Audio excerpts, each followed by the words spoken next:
Üsna varsti, kui lähete erakorralise meditsiini osakonda, ei pruugita teid seal jutule võtta, vaid saadetakse edasi kas siis perearsti juurde või suunatakse valima numbrit 1220. Number 1220 töötab ööpäevaringselt, aga küsimus jääb, kuivõrd ja kui palju saab ikkagi tervisemuret lahendada telefoni teel? Kui vaadata sellist viimase aastat statistikat, siis kõige enam tegelikult perearsti nõuandeliini nõustajad nõustavad patsiente ravimite teemal. Ravimite kõrvaltoimete, ravimite annustamise ja ravimite retseptide pikendamise osas.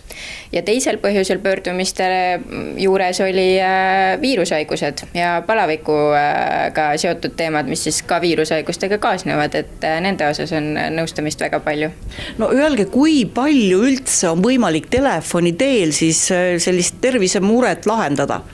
No see oleneb tegelikult väga murest, aga nagu ka perearstid ju tegelikult nõuandeliin samamoodi on nii-öelda esmane kontakt ja seal me teemegi nii-öelda sellist eeltriažeerimist ja vaatamegi, et mis see mure on, kui tõsine see tundub, kas me saame telefoni teel nõustatud ja patsient proovib kodus siis mingisuguseid soovitusi järgida või ta pöördub oma perearsti juurde või siis me suuname mõnel juhul ka erakorralise meditsiini osakonda ja väga tõsistel juhtudel me tegelikult, meie nõustajad on otse kontaktis häirekeskusega ja annavad neile selle kõne üle. Telefoni nõustamine võib anda kiire vastuse ja suunise, kuidas lihtsasti tervisemuret leevendada, kuid milline see kogemus inimese enda jaoks on, ehk kas tõesti saab vaid telefonitsi sellist mure lahendada. Kõige eredam kogemus on ikkagi sellest ajast, kui ma alles sain emaks ja laps oli 2-nädalane alles ja tal oli nohu. Ja ikkagi selline nohu, et see kärin ja lõrin oli kuulda ja siis me õhtul, nädalavahetuse õhtul olime elukaaslasega, et mis me nüüd siis teeme, kas me läheme EMO-sse, kas see on nii tõsine ja siis me helistasime loomulikult perearsti nõuandeliinile, kus meile anti nõu, väga olulist nõu, et kas me tohime tal tatti välja tõmmata siis selle masinaga, siis millal peaks üldse reageerima, millal peaks EMO-sse minema, sest kui sa lähed selle haige lapsega sinna, siis sealt sa võid veel mingid baktereid üles korjata, et see ei ole kõige parem lahendus.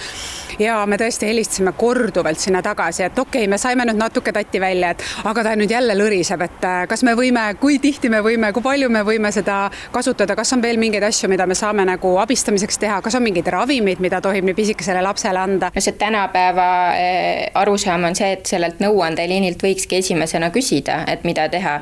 Kui oma perearst ei ole kättesaadav, näiteks töövälisel ajal, siis nädalavahetustati tööpäevade õhtud on ju, kui perearstid enam ei tööta, et siis nõuandeliin ongi see esimene koht, kes tegelikult küsida, et mida ma oma tervisemurega tegema peaksin. Te ei tasu seda karta, et te edasi ei suuna näiteks EMO-sse, kui tõesti midagi tõsist lahti on? Kui tõesti midagi tõsist on, siis meie muidugi suuname, aga väga tihti tegelikult on need mured sellised, et saab ka meie nõuannetega hakkama või siis järgmisel päeval perearsti poole pöörduda. Kui sul on keegi kogu aeg 24/7 nagu kuidagi käeulatuses ja minu jaoks on alati see perearsti nõuandeliini kogemus nii positiivne olnud, sest mulle öeldakse, et helistage tagasi, helistage, kui midagi veel segaseks jäi, helistage, kui midagi on, et seal ei vasta keegi, et no mida te tahate nüüd on ju, et vastupidi, et see oli kuidagi nii toetav ja tõesti hirm vanemana oli see, et mis siis saab, kui mu laps ei saa öösel hingata ja õnneks nii ei läinud, et tänu sellele abile me saime nagu kõik vajalikud teadmised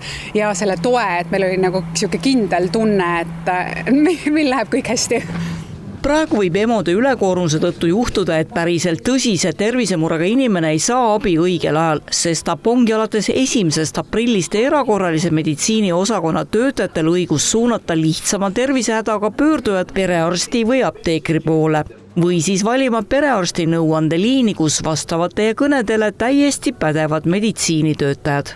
Kõnedele vastavad arstid ja õed, osad neist töötavad päevasel ajal ka perearsti või pereõena, et selles suhtes kindlasti saab neid usaldada.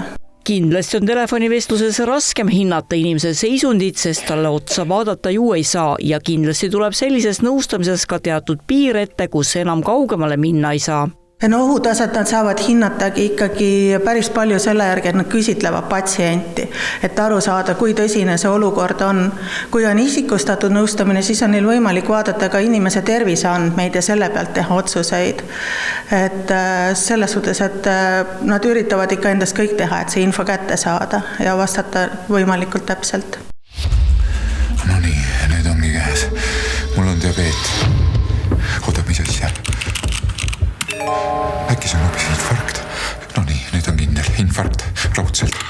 Mida öelda kokkuvõtteks? Perearsti nõuandeliin 1220 on mõeldud esimeseks sammuks olukordades, kus tervisemure ei ole eluohtlik, kuid vajab kiiret nõu. Nii loodetakse suunata inimesed õigel ajal õige abi juurde ning hoida erakorraline meditsiin neile, kes seda kõige enam vajavad. Ära lase endale kärbseid pähe ajada. Tervisemure korral küsi nõu perearsti nõuandetelefonilt 1220.